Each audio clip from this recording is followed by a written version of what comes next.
We honor you. We give you praise. We give you all the glory. Tinuruan mo kami, Panginoon, in everything that we do. We will do them all for your glory.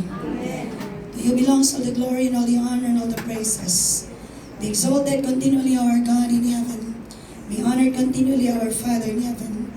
We thank you, Lord, for blessing our lives, that our relationship to you has been restored. Ang relationship namin sa Lord lalo mag-flourish. Ito, tinuruan mo kaming worship ka namin sa araw ng pamamahinga. Itinalagaw mo na may araw na para sa iyo. Amen. Purihin ka, O Diyos, binigyan mo kami ng grasya. Ito'y aming maintindihan na hindi kami dapat lumiban sa araw na ibinigay mo para sa iyo. Panginoon, be exalted continually in this place of worship. I-bless mo, Lord, ang aming mga pag-alay ng pagpuri, pag-awit. Lahat ng gagawin namin, Lord, malugod po kayo. Kakalingan namin, Lord, yung pong alisin ng hadlang. Sa aming paglapit sa inyo, hiningi po namin ang iyong kapatawaran sa mga kasalanan na inyong nakikita sa buhay namin. Amen. Na lahat ng ito, Lord, ito ay hadlang sa aming paglapit sa inyo.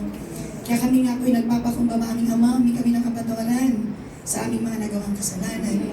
Na hindi pa namin hingi ng tawad, Ama, iyo po kaming patawarin, iyo po kaming linisin.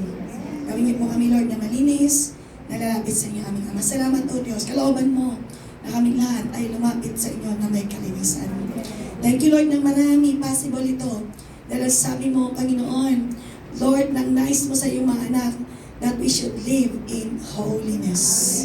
We want to see you, God. We worship you. God, you are worthy to be praised. Salamat, Lord, sa iyong pag-bless sa aming panalangin ngayon. Naniniwala kami na aming kailangan ay iyong pinakinggan. Purihin ka forever. Ang service na ito, O Lord, welcome namin ang lahat ng gusto mo. Exalted continually, God. In Jesus' mighty name we pray. Amen.